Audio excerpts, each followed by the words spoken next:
Storm Darcy, dubbed in the UK as the Beast from the East Part 2, has left much of the east of England blanketed in snow.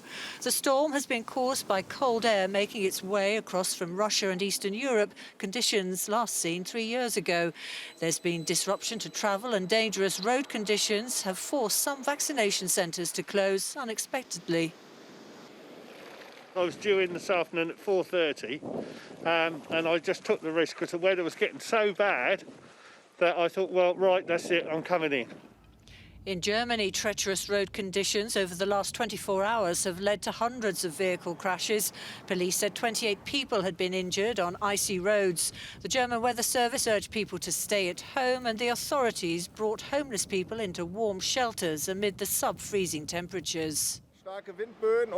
Strong gusts of wind and snow are making the roads slippery.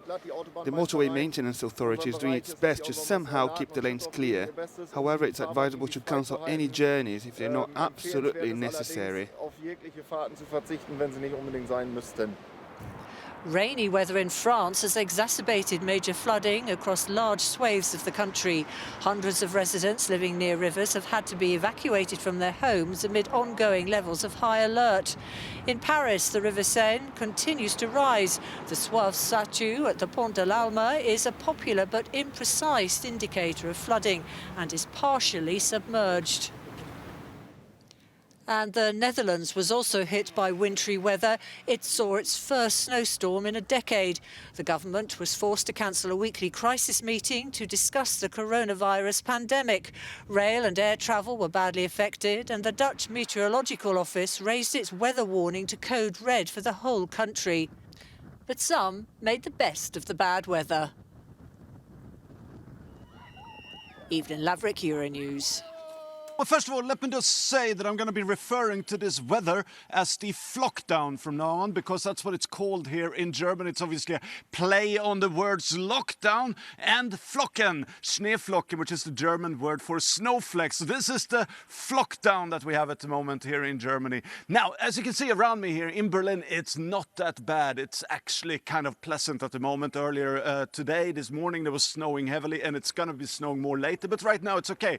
It's worse in the western part of the country, in the areas around Hanover, for example, and also the northern parts of the country. And that's where you've seen a lot of snowfall, but that's not the main problem. The problem has been the combination between the snow and the wind, very strong winds, meaning that when you clear a road a few seconds later or a minute later, the road is full of snow again because it simply just blows in over the roads or the train lines or what have you. So that has been the problem, and that's why you have this flockdown in large parts of the country where you can't drive on the highways, where the trains are not running, and where you can't take public transport or even drive around in some cities.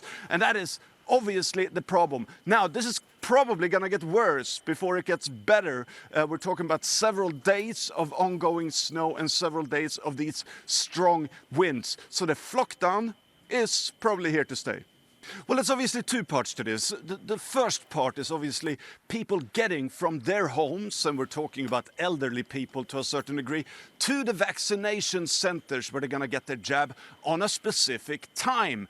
Now, if you can't take public transport, if you can't drive, or if a taxi can't take you, then obviously you're going to miss that appointment. And that has been happening, even though on Sundays there's obviously less vaccinations happening. That might create a certain backlog, and that might obviously create problems over the next few weeks. But that is the first problem. The second problem, which hasn't really happened yet, but there is also obviously a worry, is the distribution of the vaccine. If you can't take the vaccine from these centrally located centers to the vaccine centers because the roads are simply not possible, it's not possible to drive on the roads or take them there any other way, then you might have a bigger problem. That hasn't happened to a large degree yet, but it's obviously something that we need to keep an eye on if this flockdown continues, which seems very likely that it will.